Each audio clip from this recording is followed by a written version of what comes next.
Terima kasih karena memilih channel ini. Sebelum kita mulakan video ini, sila pertimbangkan untuk menekan butang like, share, dan subscribe, dan aktifkan butang lonceng Anda agar Anda sentiasa mendapat info-info percuma pada setiap hari dari channel kami. Dan tinggalkan komen Anda karena komen Anda amatlah dihargai. Terima kasih. Bekas Timbalan Presiden PKR Rafizi Ramli menggesa agar segala bentuk intimidasi oleh pihak berkuasa terhadap penjawat awam dan orang awam berhubung perbezaan pandangan mengenai pemilihan parti baru-baru ini dihentikan serta-merta. Dalam satu kenyataan hari ini, Rafizi berkata dia menerima pelbagai aduan sepanjang minggu lalu melibatkan tindakan penguatkuasaan terhadap individu yang berkongsi pandangan pribadi mengenai pemilihan PKR. Jikapun berbeza pendapat mengenai perjalanan dan keputusan pemilihan PKR 2025 dilihat tidak sealiran dengan kepimpinan Kerajaan Persekutuan, ia adalah satu cabaran yang wajar ditangani dengan berhema. Sebarang bentuk tekanan atau intimidasi akan menguatkan lagi persepsi rakyat bahawa pentadbiran sekarang cepat menggunakan kuasa dan tidak mempertahankan hak rakyat untuk berbeza pandangan. Sejak seminggu lepas, saya telah menerima aduan-aduan daripada orang biasa yang telah diambil tindakan yang berbeza-beza, katanya.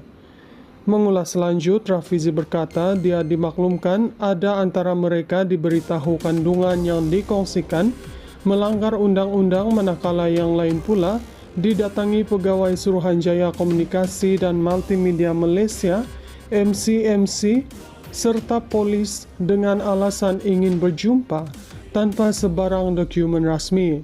Hari ini, Rafizi turut mendedahkan senarai pengguna X yang didakwa membuat aduan mengenai intimidasi tersebut, termasuk laporan polis yang dibuat oleh isteri salah seorang individu terbabit. Kandungan di platform X yang disiasat selalunya adalah pandangan pribadi seorang rakyat biasa mengenai perjalanan atau keputusan pemilihan PKR 2025, tambahnya.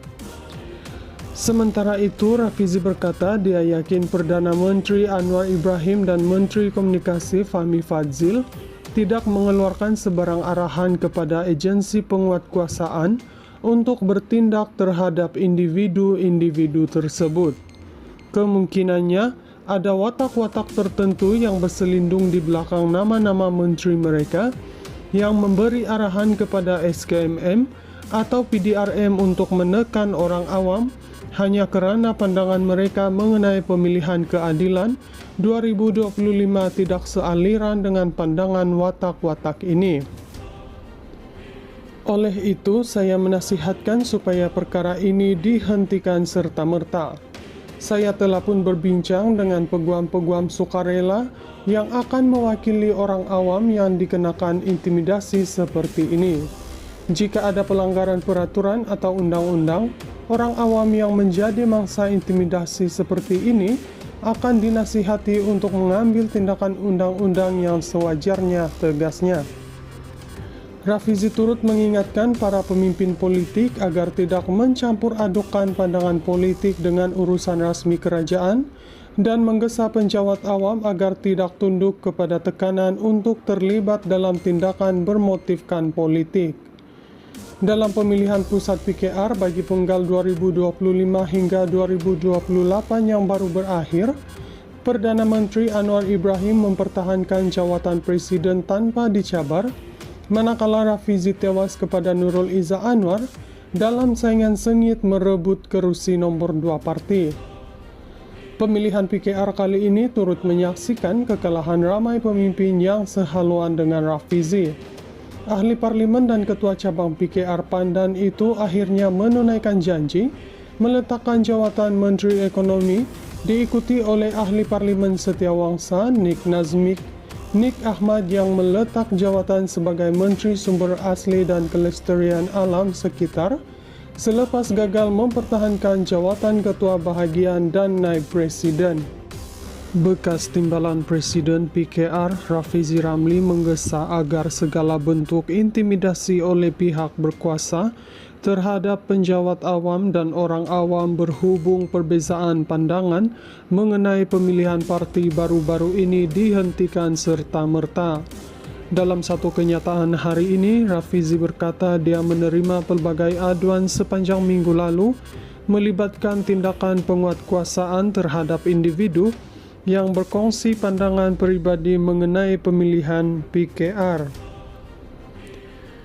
Jikapun berbeza pendapat mengenai perjalanan dan keputusan pemilihan PKR 2025 dilihat tidak sealiran dengan kepimpinan Kerajaan Persekutuan, ia adalah satu cabaran yang wajar ditangani dengan berhema.